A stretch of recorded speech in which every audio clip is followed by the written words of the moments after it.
Here we are at last, dear friend. Old Charlian. Sometimes it's nice to get out of the cafe for a while. Yes. Welcome to the Scholar's Harbor. By the way, just Charlayan is fine. Oh, right. Sorry. Anyway, let's get going then. Uh-huh. Yes?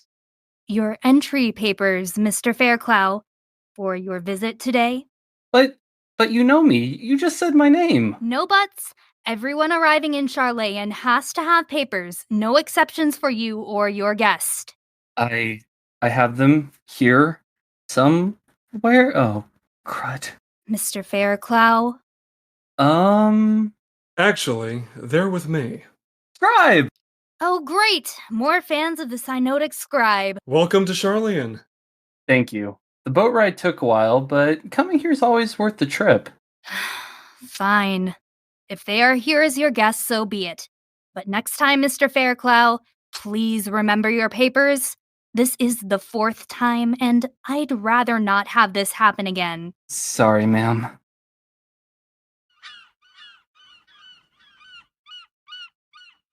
Hey everyone, I hope you enjoyed our intro skit. It's something I've been playing around with the idea of for a while now. I love roleplay and immersion and thought that might be a fun way to start this episode off. Also, a big thank you to Emmy for providing the voice acting for it. While I'm guessing you're here because you've heard who my guest is today, let me give a little bit of background for those that don't know. Today's guest is none other than the lore YouTuber Synodic Scribe. For the past year, his videos have guided people through various facets of the lore of Final Fantasy XIV. With almost 23,000 followers on YouTube, his videos have covered the lore behind the races of the game, the meaning of each job, the histories of various dungeons, and even some of the species we encounter out in the world. Scribe has graciously agreed to be interviewed today as we discuss how he came to play Final Fantasy XIV, as well as his creative process for his lore videos. We're also going to touch on future plans of his and his upcoming Q&A. So get yourself a nice beverage, relax, and please enjoy my interview with Synodic Scribe. All right, so first off, thank you so much for agreeing to this interview today. I'm happy to be here. Before we learn a bit more about you, though, I wanted to ask, are you okay with the intro? Hopefully nothing was left out. Oh, no, everything seemed fine by me. Solid. So, this is Coffee and Carbuncles. We do have an established question here, dear Scribe. What are you drinking while doing this? Right now, I'm actually drinking water. I have some very nice cinnamon and cream coffee. See, that's funny because when I drink coffee, coffee is my morning drink, and, that's usually one of the first things I drink in a day. But later in the evening, I switch to tea. So, coffee in the morning, usually water, some sort of other beverage throughout the day, and then tea for the wind down at night. You know, I'm very much the same. Usually I don't have more than one cup of coffee in the morning, but on interview days, I like to make sure I'm a little more awake. No, I totally respect that. How do you take your coffee? A little bit of cream and a little bit of sugar. Usually I go for a very light blend. I don't care for my coffee to be excessively bitter. Fair enough. Any flavors? Well, for my creamer, I usually reach for the French vanilla. I'm a big fan of cinnamon or hazelnut, or quite frankly, both. Both are very good options. But I'm sure people didn't come to hear us discuss coffee all day. Though, if they'd We like could. to, yeah, we absolutely could. If anyone wants an episode of Nobu and Scribe just talking about coffee for 30 minutes, please let me know and we will make it happen. Yeah, pull a Jacksepticeye. Start your own coffee company. Oh gosh. The issue I would have with that is how much branding can I get away with before Square Enix sues? before Sony gets mad. Oh man. Okay, so to actually start this interview off, tell me about your background. Where is Scribe from in the real world? That is a little complicated, but I will do my best to kind of give you the Cliff Notes version. I am from all over the East Coast of the United States of America. I was born in Georgia, and because my dad was like a budding businessman, he did a lot of traveling and had to move because of his work a lot. So what my family ended up doing is like I was born in Georgia. We moved to Pennsylvania, so northern East Coast. We moved back to Georgia and then finally settled in Virginia, middle East Coast. Oh, wow. So yeah, I've been from deep south, northern east, middle for so I've been all over the east coast of the United States most of my life.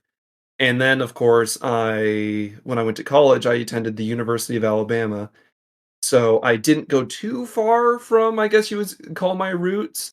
But then after I graduated and got my degree, I came back to Virginia, and I've kind of just been living in my own little hole in the world ever since.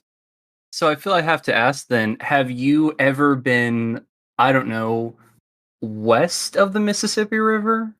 I have actually. I've traveled across the United States. I've been across the world. I went to Vancouver, Canada. I went to the Philmont Mountain Range over, and I believe it's New Mexico. I've been to Mexico. I did uh, I guess you would call it an exchange program in France. So Oh, I, wow. I've tried to be traveled. And I'm sure plenty of your fans are wondering, speaking of traveling, do those future travel plans include Las Vegas? Oh boy. Honestly, I set a goal for myself. I'm not going to tell anyone what that goal or precedent is, but if I do pass this sort of obstacle I've put in front of myself, I do plan on attending the Final Fantasy XIV Fan Fest this uh coming year, 2023 in July. Awesome. So if people want to see me there, don't forget to subscribe, share with your friends, and all that other stuff.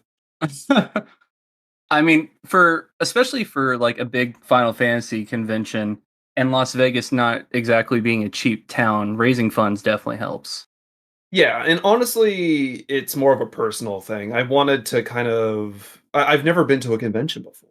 So the idea that the Final Fantasy XIV Fan Festival would be my first ever convention, and not only to go as an audience member, but also as a content creator, that feels like a really big thing. So I don't know. I want to make it special. So I'm kind of setting precedence goals for myself. Well, I hope you achieve them. I hope so I think a too. lot of people would be delighted to see you there. If I do, I will have to put together a cosplay. I, Gosh, yes, do it. yes, I totally would walk around like the show floor with the mask and the robes. I just need to ask some of the cosplay friends I've made through the channel if they'd be willing to help me. My only advice with that is, given those robes, I wouldn't try and walk around outside too much in them because you'll overheat pretty quick, especially with the mask as well. Yeah, that kind of mask isn't really conducive to airflow. So Wow. Gosh, well, I mean that sounds great. I hope you'll be there, and I think your fans will be delighted. Speaking of your fans, Mhm. so first surprise of this interview for you. So far, as of recording, we announced that you would be on the show last night, and I have received messages from two different people so far going, "Oh my gosh, I can't believe you're interviewing him. I can't wait for November 5th. I'm so excited." Oh, that's So, awesome. yeah, that's what I woke up to this morning. They were like, "Oh my gosh, I can't believe your first mystery guest is Scribe, and I love his videos." And it so just That a makes me feel little all sorts of warm accomplishments. and funny inside. I have another surprise, but we will save that for the end of the interview. Alright. So, Final Fantasy XIV, this game we all love, why we're here. Mhm. When did you discover Final Fantasy XIV? What made you decide to give it a try? Well, honestly, that story goes all the way back to my first introduction to Final Fantasy as a kid. the first ever Final Fantasy game I ever saw was Final Fantasy IX. And I believe that was released like in the year 2000. So I was just a little kid when this game first came out. So whenever I'm like thinking back to whatever game inspired me to like partake of Final Fantasy, it's usually Final Fantasy IX. And what a game to start on. Actually, that's considered to me one of the best. But Final yeah, Fantasy IX, the only problem with Final Fantasy IX being your starting game is, and not to say that, all of the games aren't great, but Final Fantasy IX is definitely a step above several of the other games in the series. So starting with 9, some of the other ones do kind of feel like a step down. they do, but honestly, in my opinion, that just makes Final Fantasy IX look that much more impressive, honestly. It just goes to show how much like attention and care was put into it. But yeah, after Final Fantasy IX and like falling in love with video games and storytelling growing up, it of course was a no-brainer that I'd eventually try out Final Fantasy XI, the predecessor to 14. And I played that. Wow, like that was an experience. If people in 14 complain about things being grindy, they didn't play 11. They have absolutely no idea what an actual grind is like. So when I heard that 14 was finally coming out, I was excited. I was like, "Oh my god, I can like have like boots on the ground. I'll be one of the first people to try this new Final Fantasy MMO. This is going to be great." And then we got 1.0. Yeah. Yeah, I don't think I need to tell you how that went. So I participated in the beta for Final Fantasy 14 1.0, and while I did like how it looked and I thought some of the aspects were cool, there was a lot of things that needed work. I left my notes. None of them were addressed. I don't think anyone's notes were addressed. And of course, we got what we got. So You are not the only person I've heard say things like that before, I'll put it that way. no, yeah, exactly. And trust me, I wanted to give like 1.0 a chance, and I did, but I was only able to like give it. I think it was like 3 months or so worth of my time until finally I was like, nope, I'm done. This is like I'm bored, and everything is needlessly tedious. I can't take it anymore. So I quit. But ta-da!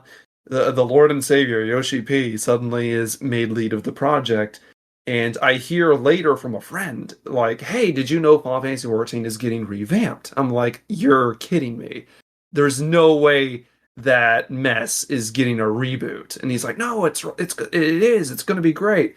So I'm like, "Okay, sure, I'll give it a look." And of course, he convinced me to give 2.0 a shot. And again, I love Final Fantasy, so I'm like, yes, sure, I'll give it a shot. And that was all she wrote. After trying out 2.0, like I was so impressed with how much they were able to do in such a small amount of time. And like I could see the potential for the game's future, and I'm like, yes, this is the kind of game I was hoping for those years ago. And here I am today. So as someone who's played 11 and now 14, something I commonly hear is when Eureka came out, you had a lot of 14 players that weren't exactly happy with the grind. And then we had some people who said that they played Final Fantasy XI who basically went, "Welcome to our lives." Yeah, honestly, that's why I said a moment ago that people in 14 do not understand what an actual grind in an MMO is, because 11, imagine Eureka, but everything. Exactly. Like Final Fantasy 11 was nothing but grind, but honestly, that was one of the things that to me made it so impressive. Like for instance, if you saw, let's say, a white mage of Final Fantasy 11, max level, relic armor, relic weapon, and all that good stuff, you were usually sitting there in awe at this person. You're like, oh my god, a fully decked out white mage, please White Mage, will you join us on our adventure and make sure that we don't die and have to revive and lose experience points? So yeah, the people that were like the top of their game in 11 were a lot more impressive than the people that were top of their game in 14 because 14's bar to entry is much, much lower. That's what I've And heard. yeah, so, and I get that. The casual experience should not be undervalued because honestly, that's where the money is, frankly. But no, I honestly, when I got into Eureka, I felt like right at home. Like I already planned out, like, okay, this is how you avoid mobs, go after these groups, don't pull more than one. So, no, I had a blast with Eureka, and I had an even bigger blast with Bozia. So it felt like they learned what they learned from Eureka and refined it into Bozia, and that was so much fun. I agree, and that's why I admit I have not cleared Eureka. I've gotten like halfway through, and then at the time I was like, I hate this grind, I'm out. But when it came to the Southern Front, I was like, okay, well, this feels like they very much refined what they were trying to do previously. And yeah, there was some grinding, but they also had a lot of lore in there. They also had just really compelling story, quite frankly. Yeah, which is a shame that we didn't really see it come to fruition. Yeah. I I was hoping, and still hoping, quite frankly, that we eventually, like you say in your videos all the time, first off, we need all the clouds removed from the map. So I'm with you on the hashtag. Yes. Hashtag uncloud Ilsabard, everybody. Hashtag uncloud Ilsabard. And then I want to know, where exactly on that map is Bojo? Where exactly is all the stuff they brought in from tactics?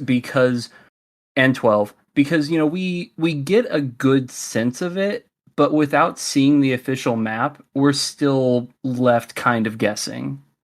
Yeah, so the thing, let's now don't quote me on this. I'm just going off of reference clues and everything. Uh, Bozia is north of Dalmasca.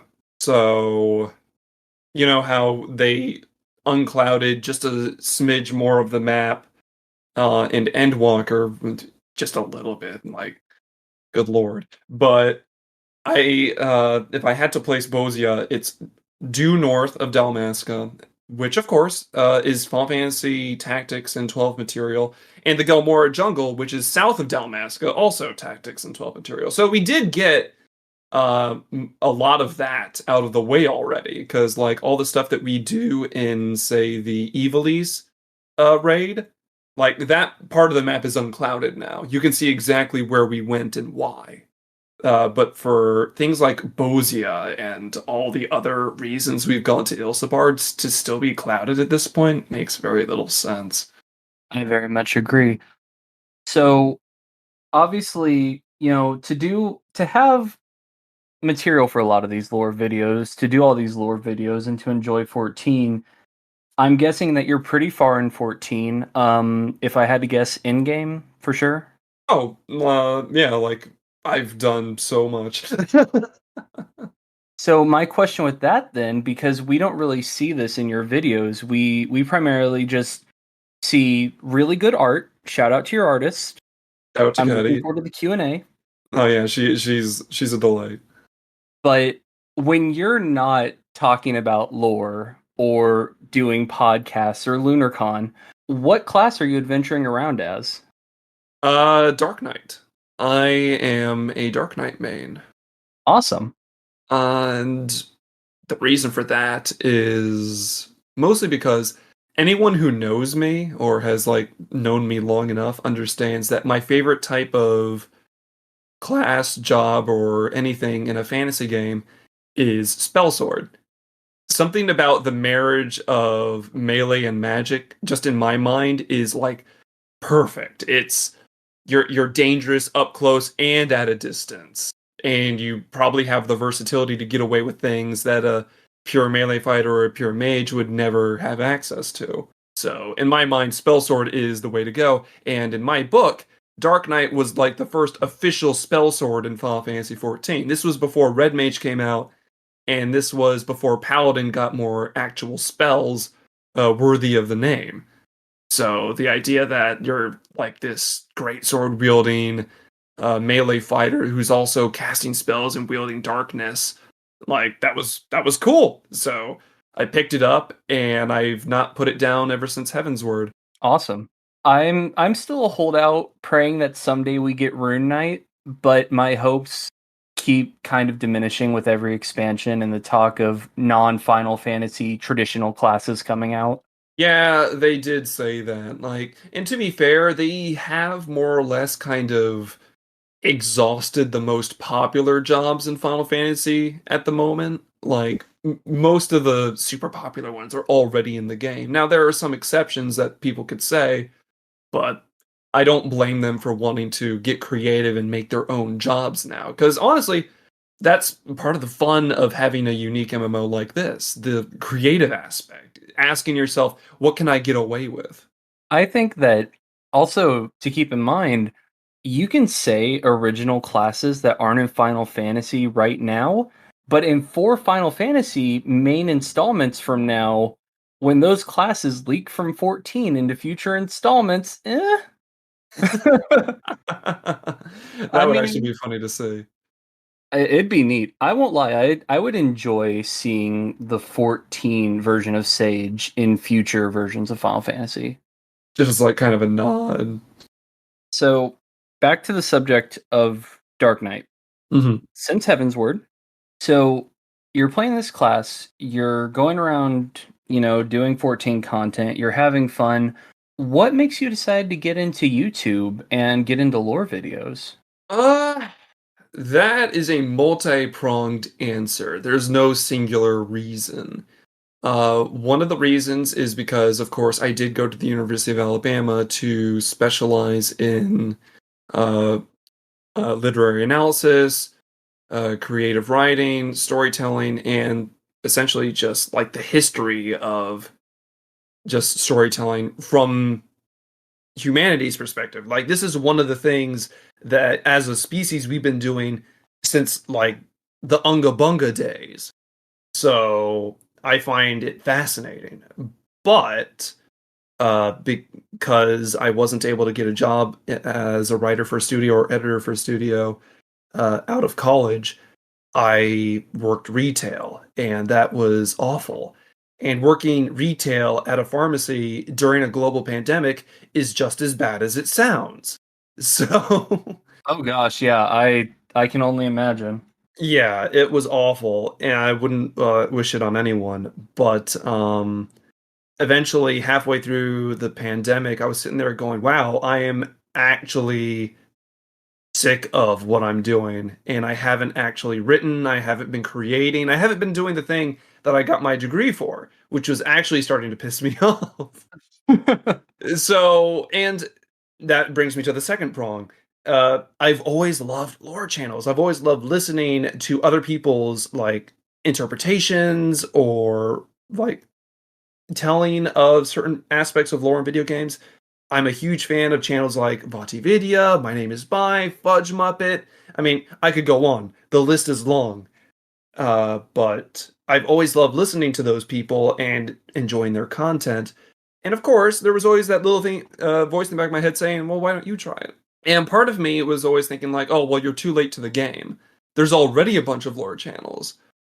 Like, if you do it now, you're kind of just like drop in the bucket. And of course, that's what held me back for the longest time. It was like, I'd rather sit back and enjoy other people's work than try to do this on my own.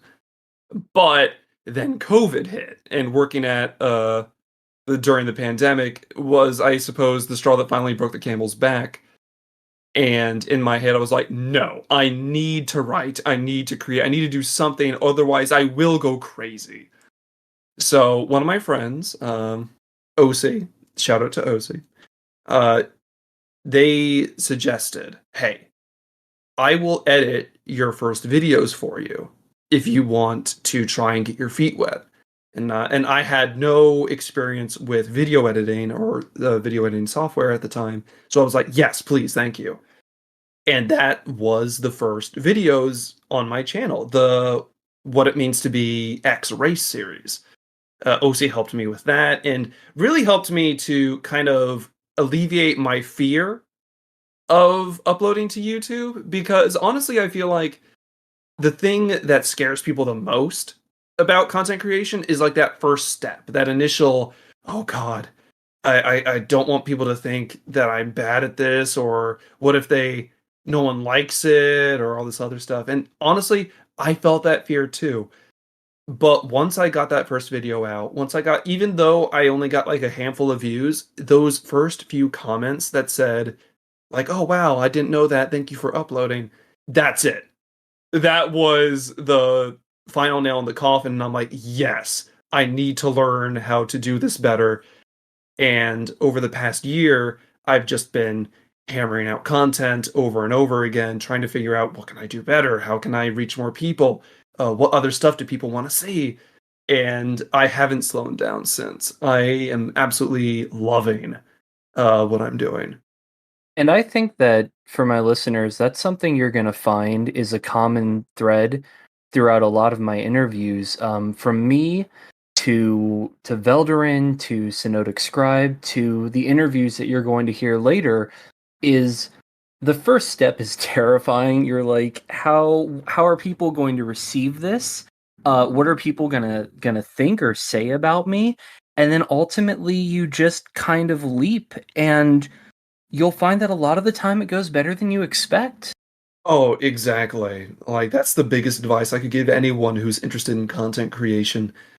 Do not listen to the fear in your head when it comes to your first upload. Just upload something. Just try. I guarantee you it won't hurt. And I can say, as someone who just recently started uploading these interviews, yeah, 100%. At first, obviously, I was like, well, what if no one listens? How will this go? But like Scribe said, when you get those first 2 or 3 positive comments that reassure you, hey, this isn't hot garbage, you're just like, all right, I'm all in, let's do this. And it's Exactly. everything. Uh-huh. And that's all it takes, because in my mind, every view, every subscriber is a victory. Sure, some content does better than others on my channel, but even the idea that people keep coming back for more, the idea that I'm reaching a few new people every day, that's all I need to see to tell me you're doing a good job, keep at it. Yeah, absolutely. So to end the introduction in part 1 of our interview, I have one more question for you. What's up? So your channel name, the name I've referred to you as throughout this interview, Synodic Scribe, Mhm. I'm going to guess, just off the top of my head here, that's not the name of your 14 character. It is not. That is the name of my dummy. So tell us the story behind the name. How did you end up with this name for your online persona, for your YouTube channel, all that? That goes back again to my childhood and when I was an absolute nerd, whether it be science or fiction or whatever, and one of those things was astronomy. I was a big space nerd. I thought the idea of the infinite cosmos to be breathtaking. And of course, I like did all sorts of stuff to learn more about space. My parents actually sent me to space camp when I was really young because I really wanted to go, and that was an experience. Sounds Um, awesome. and that's when I heard the term synodic or synodic, however you want to pronounce it, but I prefer synodic. It rolls off the tongue better. Um, and the word, and now usually when people hear that word, they only hear the word synod, which means, I believe, a congregation of clergymen in a church or something. Uh, but that's not the root. The root is actually synodos, which I believe is Greek, meaning conjunction, and that created the word synodic, which is essentially the relationship between celestial bodies, how their interactions are in conjunction with each other. Like, for instance, a synodic day. set, if I remember correctly, is what set the precedent for what we have as our solar day, our 24-hour period, like every day. So you can thank the word synodic for setting the basis for the relationship between our planet, our sun, and time. But to me, that is what makes the word important. The Greek root, synodos, conjunction. The idea that two things that appear to be completely separate from one another are intertwined or connected on an unseen level. So I always thought that was a magical word, just like as a kid and growing up. And then, of course, scribe, a writer, a chronicler, whatever you want to call them, makes sense because that's what I studied for. That's what I've been trying to do my entire life, to write, to create, to entertain. So that's how I ended up with Synodic Scribe. The idea that I can conjoin or make connections to things, whether it be in a video game, a book, a TV show, or whatever, I will make things make sense no matter how crazy they sound. So that created Synodic Scribe. The idea that it only takes a little bit of time, research, and understanding to see these connections and appreciate, I guess you would say, the bigger picture when it comes to someone's creative world or license or what have you. And I think that makes a lot of sense. I mean, even just looking at your YouTube comments, you have people on your videos who go, I never put those together, or I was a bit unclear about the lore of this part of 14. Thank you for helping with that. So I think it's pretty it seems appropriate to say that the name fits. I like to think it does. I think it absolutely does. All right. So that wraps up part 1 of our interview. Obviously, we're going to have part 2 in a bit, but for now, Scribe and I are going to take a bit of a break, let our throats rest, refill our drinks, and we'll be back in a little bit for part 2. All right. Awesome. See you then, everybody. Take care.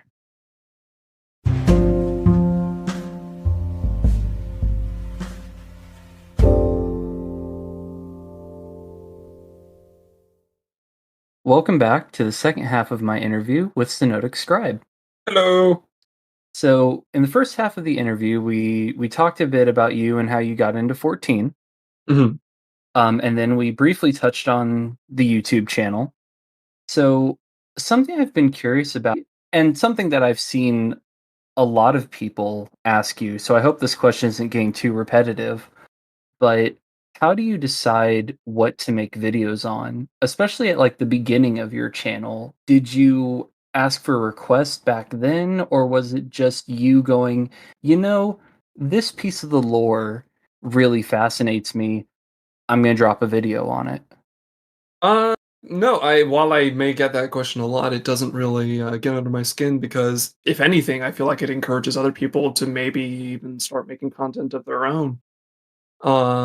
If I had to answer that honestly, it would be I chose to start with things like the playable races and the jobs because, frankly, I knew they would do well, or I had a strong instinct that they would get people's attention and do rather well.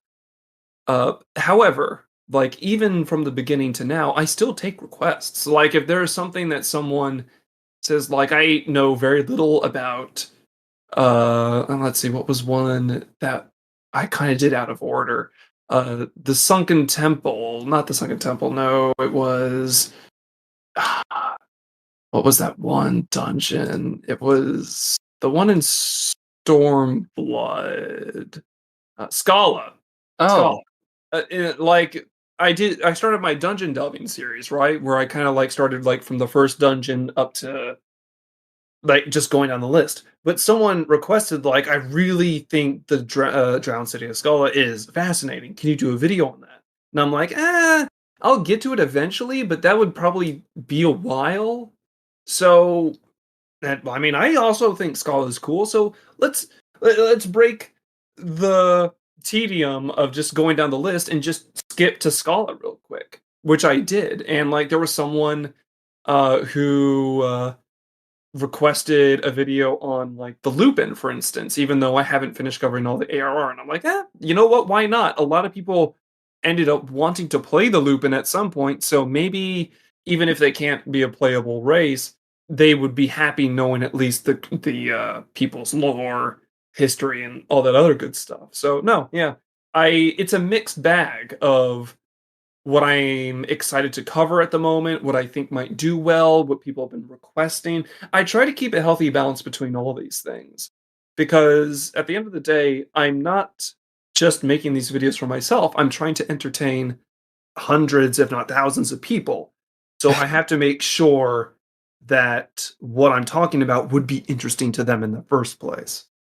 And for anyone who hasn't watched the video on Scala or knows a lot about the lore, I think it's actually one of the more interesting dungeons, especially lore-wise. I mean, gameplay-wise, it's really fun, but there is a surprising amount of lore behind that dungeon. Oh, tons. Like you have all the lore that has to do with the Mad king of Alamigo, and then even if you subtract Alamigan history, it was a city that existed during the Fifth Astral Era during the War of the Magi. So it's like a two-pronged lore dump. You got information about Alamigo in that dungeon, and you also have information about the Fifth Astral Era as well. And then you even get kind of like bonus lore once you complete the dungeon and once you're turning in the quest and just you find out a bit more. So tell me when you're making these videos, what is your research process like for them? Well, once I finally settled on a topic that I feel like would be really fun or what a lot of people have been asking, I make sure to scour whatever notes I have from the game, uh, talk to whatever NPCs need to be talking to, read any in-game dialogue that needs to be read, and from there, if I don't feel like I have enough, I go through the publications. I go through the Encyclopedia Eorzea. I go through some of the side content on 14's official website. Uh, because I feel like while some people may think that like anything that isn't in game is valid, I think that official publications, like things recognized by the company as like lore content, should be taken seriously. However, there is one format I do not pull from under any circumstance, and that is Wikipedia articles. And that's more of a carryover from my time in college because in any class, whether like it be about writing, history, or anything, there of course is a list of things that you of do's and don'ts when it comes to research, like educated, like documentation and stuff like that. There's a big difference between doing a quick little essay in high school and doing what would be considered an academic paper. And for stuff like that, anything from a Wikipedia page is immediately disrespected. If you cite that you used Wikipedia articles or Reddit or anything like that as a source of anything, your paper got an automatic 0%. It's because if you can't find the information from like reputable sources on your own, what are you doing? Is kind of like the college's question. So Wow. so more or less my process for my content was informed by my time in college. I start at the source, the game, and then I slowly expand outward, publications in the books, then I expand outward a little bit more, their website, but that's it. The line ends there. If I don't have any more information, I just kind of shrug and say, "Well, I guess I'll wrap up that little nugget of knowledge and have to be content with it." And that's something that you've, in my experience, been pretty open about in your videos is going, I wish I had more information, but this is as far as my sources go. Yes, and that has a lot to do with the fact that Final Fantasy XIV, from a literary or at least in like an academic analysis point of view goes, is great at telling you a story like through the MSQ, but 14 has I don't want to say failed, but at least not done a great job in terms of world building. There's a lot of things I wish I could talk about. There's a lot of things I wish I could elaborate on, but they've not taken the time either in game or in their books to just give it any attention. And that might sound shocking to a lot of people because, of course, you have a lot of fans of Final Fantasy XIV. You have a lot of fans of the writing of Final Fantasy XIV. But there are some things that I wish they would go into greater detail on, which unfortunately they never do. So give me some examples. Like what type of things do you want more clarification on? Honestly, I would love to see more clarification on things that are extremely relevant to us as player characters. Like, for instance, I could tell you so many things about the Vis of the first, like the Viera on the first. I could tell you a brief synopsis of their history, culture, like fighting styles, and all that stuff. I couldn't say anything with confidence about the Viera on the source. That's a good Be- point. because for some reason, even though the Viera are a playable race on the source, they've taken no time to really elaborate, explain, or divulge like minute details that I would put in something like the Makote, Rogadin, or Lalafell videos. I wouldn't be able to make a video like that about the Hrothgar or the Viera because they've failed to tell me anything about them, really. Nothing substantial, which is why you have a lot of people who want to roleplay as like a Viera going out of their way saying things like, oh, well, since there's nothing in game in 14, I'm just using tactics or Final Fantasy 12 lore. And I'm sitting there going, well, I mean, can't say it's canon, but Somewhere that I think a lot of 14 players really want to see is Mericidia. Miracidia is definitely an interesting one because it's one of those locations that it's been talked about since ARR, and honestly, I think we'll go there eventually. There's no reason for us not to. I think personally, mostly because, for instance, another location that we just now have got the chance to visit that's been talked about for nearly a decade is Thavnair. Like anyone who remembers playing ARR remembers having to collect Thavnarian quenching oil, or Radzat Han quenching oil for their relic weapons. So, of course, people would always hear about Radzat Han, their beastmasters, their profession with alchemy, and all this other stuff. And only just now, 8 years later, did we finally get to see the island and what it's all about. And I feel like we got close from there. I feel like that set came out really early in 14. Yeah, I would say so. So, while you're doing your research, what kind of roadblocks have you encountered? I mean, aside from limited information released by the lore team. Honestly, I would feel that's the only thing deserving of the title roadblock. I try to exhaust all my records as thoroughly as possible. And even then, like, there are moments where I've missed something or made a mistake. Because Final Fantasy XIV, on top of not doing a great job at world building, also has a very, very, very bad habit of putting really important lines of dialogue in like throwaway NPC dialogue, like in random side quests or MSQ things, like things that Yeah, you can't go absolutely. back and see. Like once they said it, it's over, and if you missed it, you missed it.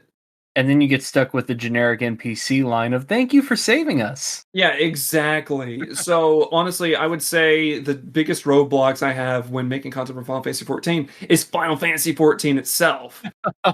Either the writers refusing to elaborate on a lot of things or leaving important dialogue in really obscure places. And I just wish, I don't know. It's just my job would be a whole lot easier if they took their world building just a little bit more seriously.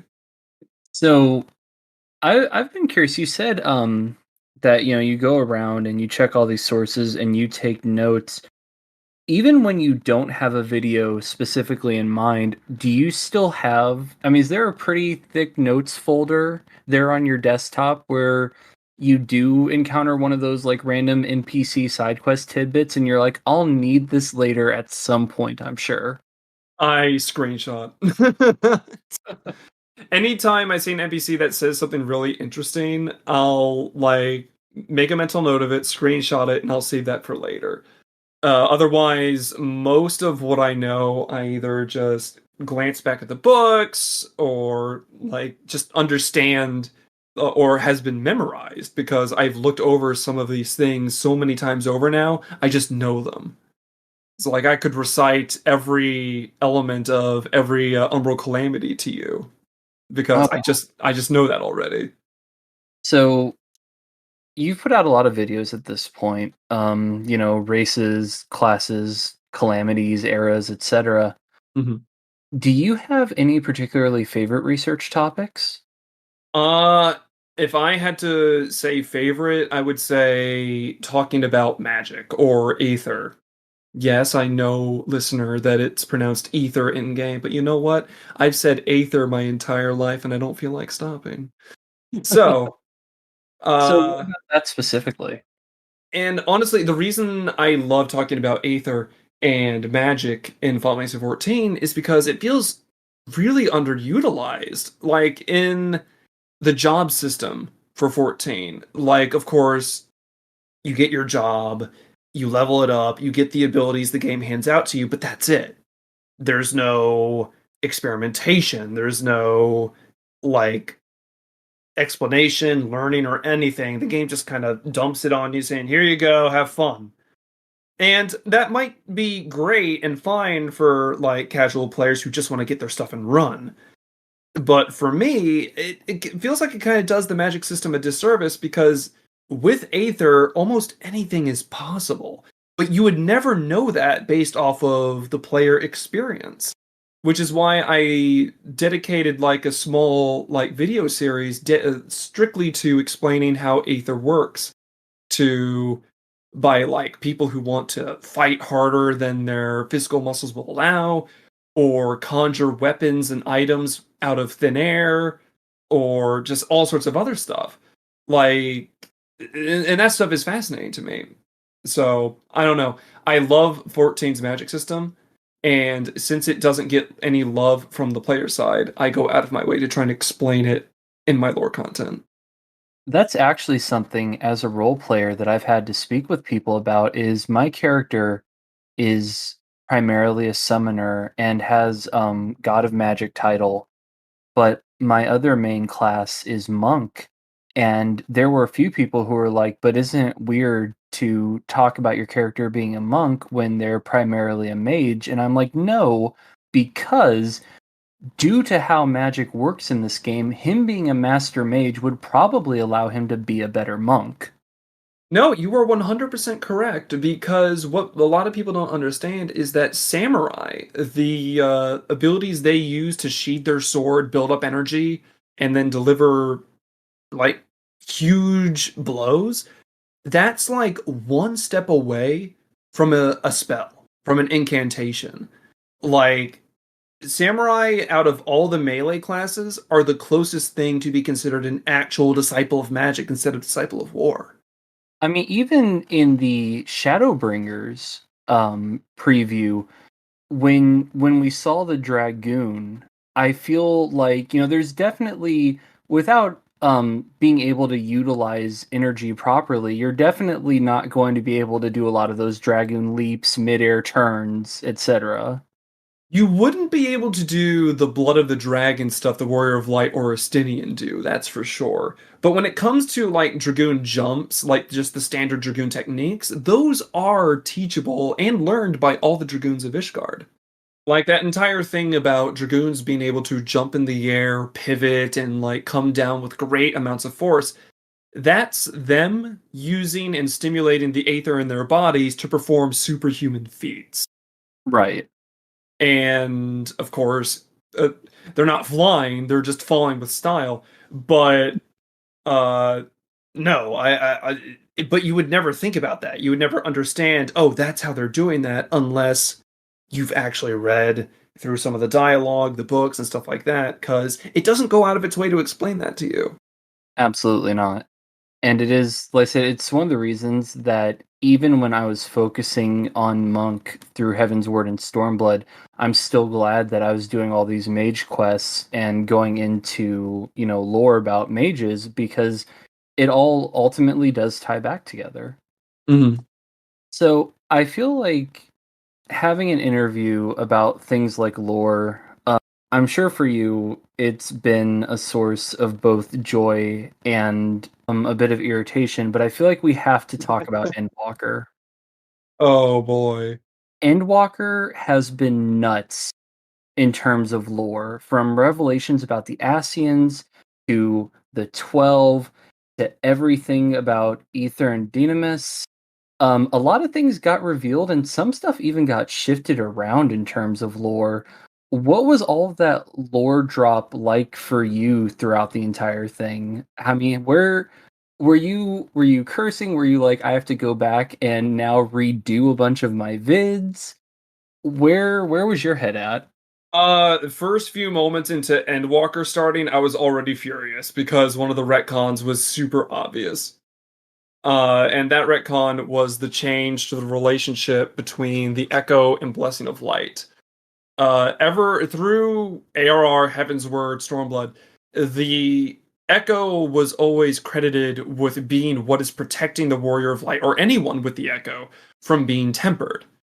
And then suddenly at the start of Endwalker, oh no, it's the Blessing of Light that's protecting you from being tempered. Okay, now you've just created extra work for yourself because you need to explain how in the world Fordola is immune to tempering. Oh, that's a good point. Exactly. So that retcon in Endwalker was very strange and very frustrating because it came out of left field and made no sense. I wouldn't be surprised if the writing team, simply forgot that was the case, because I think this was also the time when the writers had a lot of people moving around because of the development of 16. But I don't know. I couldn't say for certain. But that was annoying.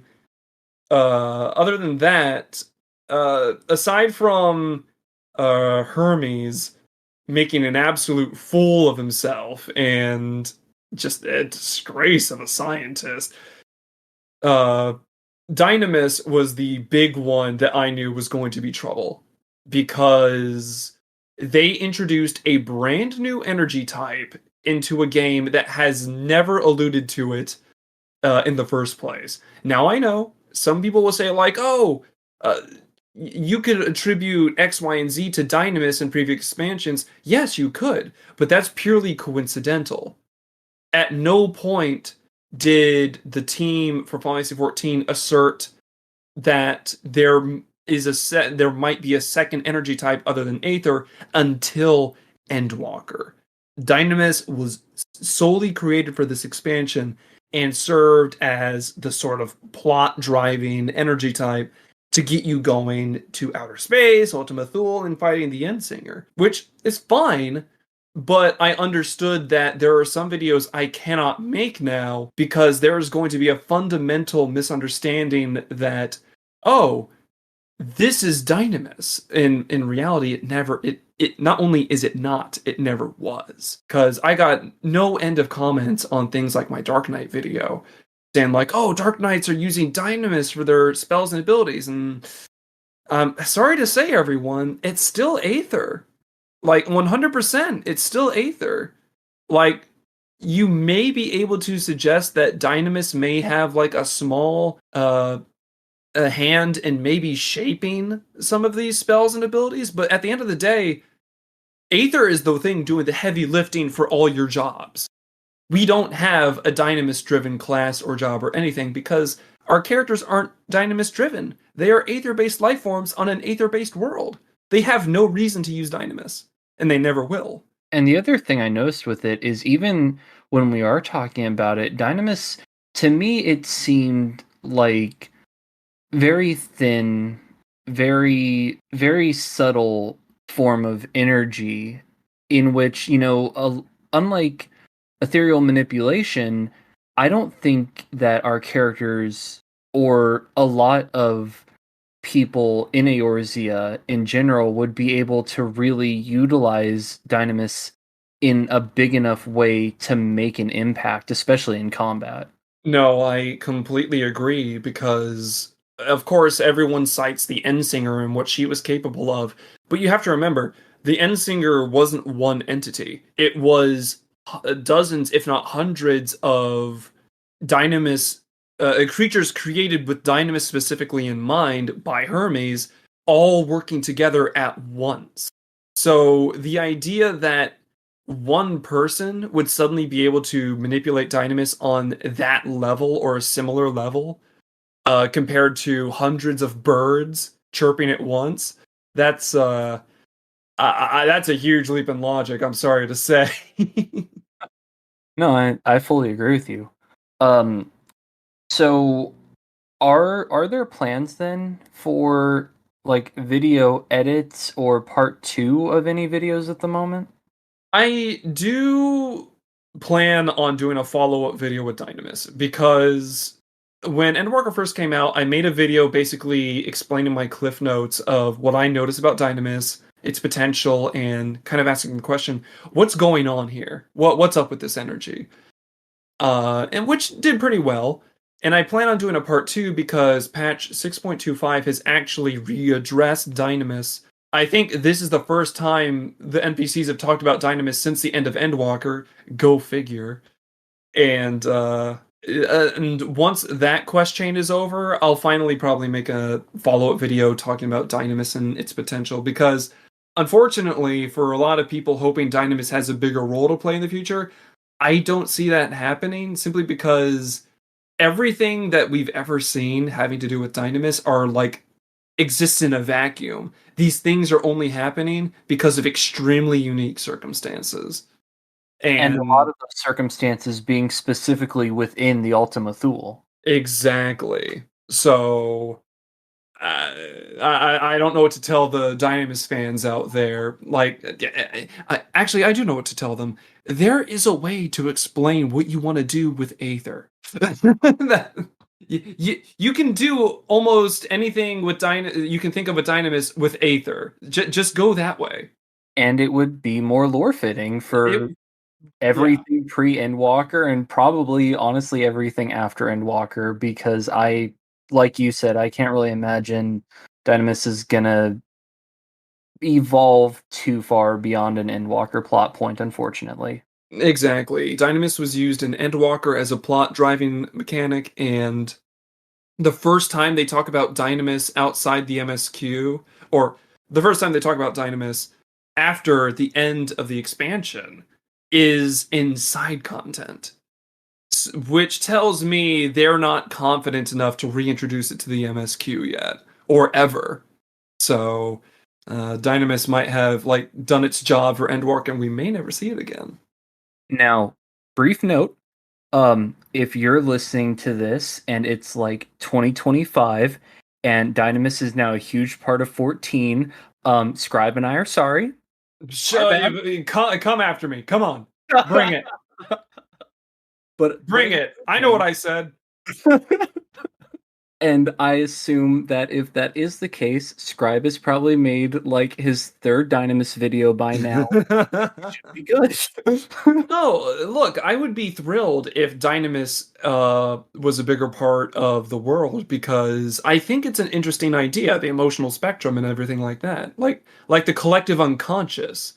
However, Dynamis is completely untested. It's an unexplored energy type within the Final Fantasy XIV universe.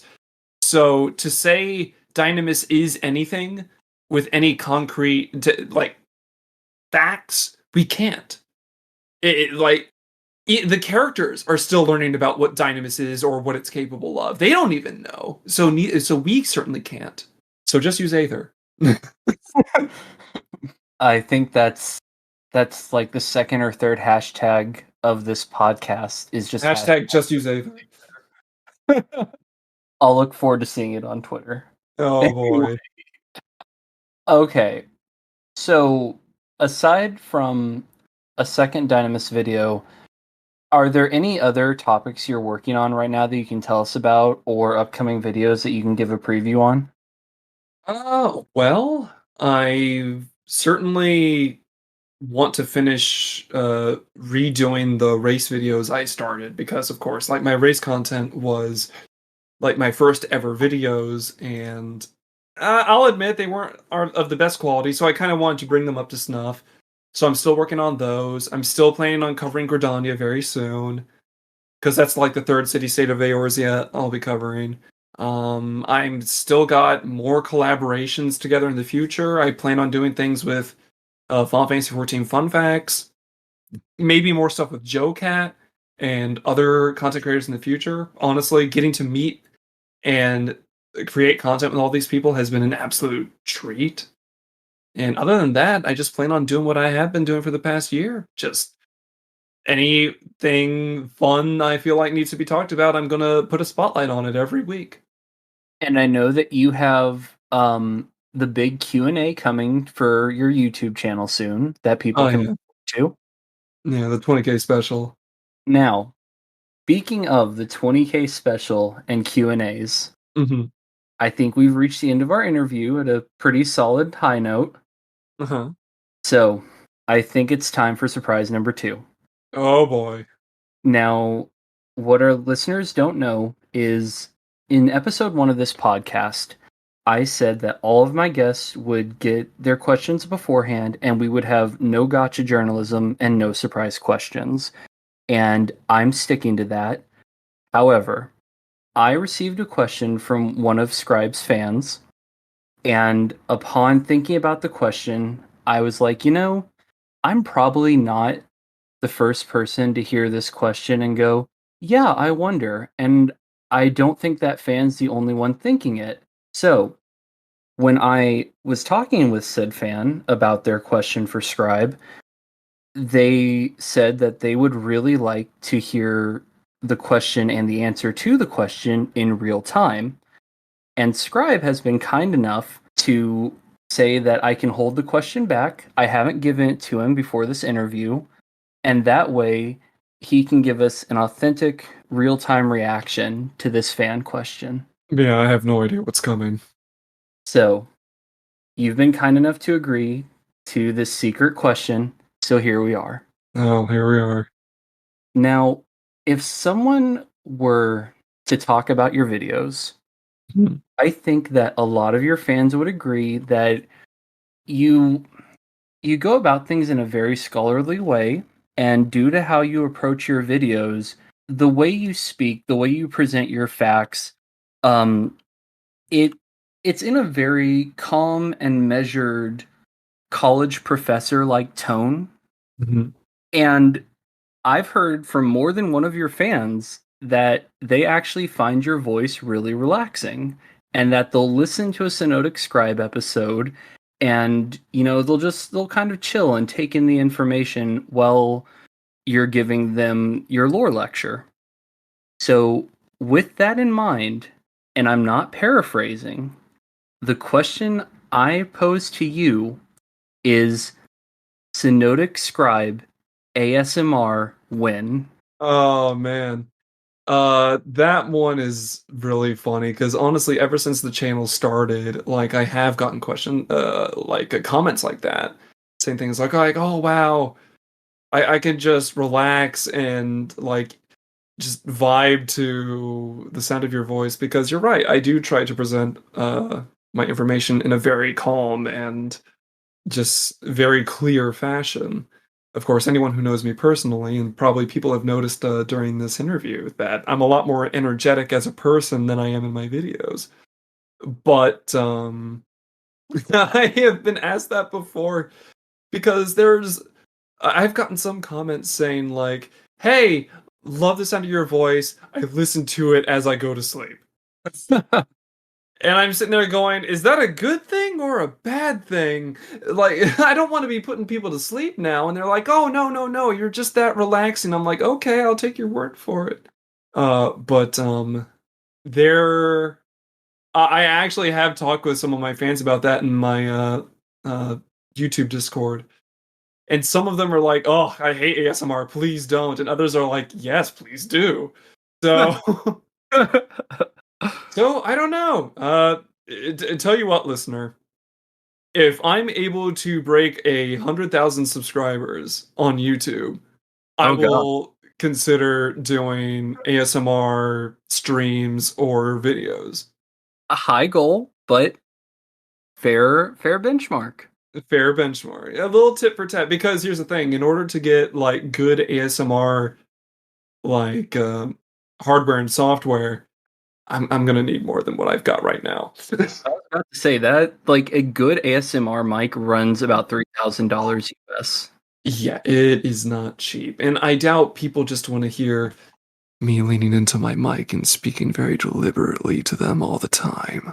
Well, we can start right now. I'll get some crinkle paper and we'll do a official Nobu Scribe collab ASMR video. We're going to do an ASMR video. I'm going to make a sandwich, and you're going to hear as I undo the bread bag and just like put all sorts of condiments on it.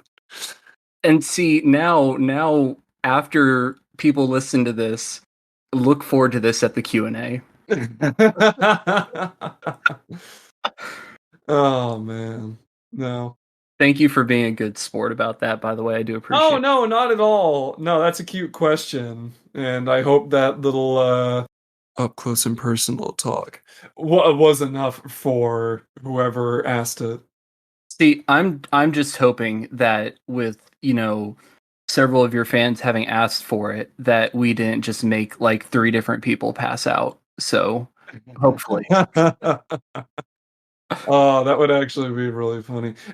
Honestly, apparently there are some fans of mine that are too shy to even come into my YouTube Discord, or too shy to even like talk to me. And I have tried to find their information so I can suddenly just appear in one of their Discords one day, or just be sitting outside their FC house. Because I don't know. I think it would be really funny to just like suddenly pop up out of nowhere. As someone who has spent the day chatting and recording with Scribe, and who has talked to him for quite a while before we made this podcast episode, I promise he's super nice. Even if you're shy, go ahead, hit him up. Yeah, let's hang out. Don't worry. Yeah, who cares? Let's have a fun time. And at the end of the day, as content creators, we do all this in part for ourselves, definitely. I mean, I won't lie. I get a pretty decent confidence boost from this, and it helps with some of my IRL anxiety. But ultimately, we do this for our listeners, and so if any listeners want to say hi, please don't be shy about it. Oh no, totally. Like I definitely make content because it is a personal outlet for me, because I want to prove myself as a writer, storyteller, entertainer, to hopefully get into studio work one day. Maybe even write or create for a video game or TV show. But even then, it wouldn't just be about me, because I want to provide a world or a story that entertains hundreds, thousands, or maybe even hundreds of thousands of people one day. That's my dream. That's my hope. It's all for you. All right. Well, with that question being done, we've reached the end of the interview. And one thing I like to do at the end of my interviews is, since I've asked my guests so many questions, I feel it's only right to give them a chance to ask me questions. So, do you have 2 questions for me? Yeah, I do actually. Like, so as far as like I've seen so far, like Coffee and Carbuncles is more or less new. Yes. Yes. So what inspired you to want to do this in the first place? Well, I always enjoy asking questions, and I always enjoy Final Fantasy XIV, and it's a bit of a mix of putting those 2 things together. A lot like when it comes to lore videos and lore research for 14, I just always feel like you can dive deeper into things and you can learn more about anything or anyone. And admittedly, there have been times where I've wanted to talk with someone or interview them or learn more about them. And people have their walls and they have their limits, and so at times that's probably annoyed a few people. But in general, I think that it's always good to kind of dig deeper when it comes to both people and topics and just learn as much as possible about pretty much anything you can, because having knowledge is never a bad thing. I wholeheartedly agree. Knowledge isn't the problem, it's how you use it. Also, they've been on hiatus for about a year, but the first Final Fantasy XIV podcast, and actually first podcast in general I ever listened to, is called MuseCastXIV. The episodes are still up. I recommend everyone go listen to it. But the hosts, Emmy and Remix Sakura, I was listening to their podcast, and I just felt like they made something really special. And as I listened to it, and as I got to fortunately know both of them, um, they're both super nice. I I was like, I'd really like to be able to sort of stand in the same sphere as them. And I was like, I'd really like, instead of just looking up to them, to be able to know that I'm capable of doing what they're doing and reaching as many people and making fans as happy as they do. And that was a very big motivation for me. That's awesome. It kind of loops back to what we talked about earlier with, honestly, the first step to creation, whether it be like podcast or lore videos, is usually the scariest one. And as you've seen, it's more fun than it is scary once you get started. Yeah, 100%. And your second question? Second question. We both have been talking about video games all day, but other than like 14 and stuff, what kind of stuff do you enjoy? So outside of 14, I'm actually a really big fan of Japanese history. I in my free time, I actually do a lot with studying Japanese history, specifically the Warring States period, also known as the Sengoku Jidai. And so I also like a lot of video games. Pretty much anything Koei Tecmo puts out, from Neo to Samurai Warriors to Nobunaga's Ambition. If someone ever looked at where I keep my video games, it's pretty much samurai stuff, Final Fantasy, Gundam, and that's really about it. No, I get you. Honestly, like I will say, as someone who's studied like the storytelling of various cultures around the world, that I completely get people's fascination with Japanese culture and history and stuff like that. It's very rich. Well, the interesting thing you see with Japan is that even in the middle of the various civil wars that have engulfed Japan, they were still really shockingly meticulous about record keeping. I mean, especially in terms of family lines, and not just for purposes of who's going to succeed who, but just because since probably 1200, that's just what they've done in Japan. And there's so much record keeping in terms of family lines, family history, people having personal journals, as well as all kinds of saved letters from really famous historic people that are kept in temples, in shrines, in family archives. And so we are actually able to get a pretty good accounting of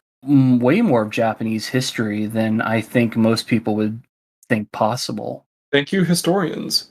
Indeed. Well, with that being answered, thank you for being here, Scribe. Happy to be here. It's been a great interview. I think that we've covered a lot. No, yeah. I hope I didn't ramble too much in some spots. No, I mean, if anything, I think that the more my guests share with our listeners, the better.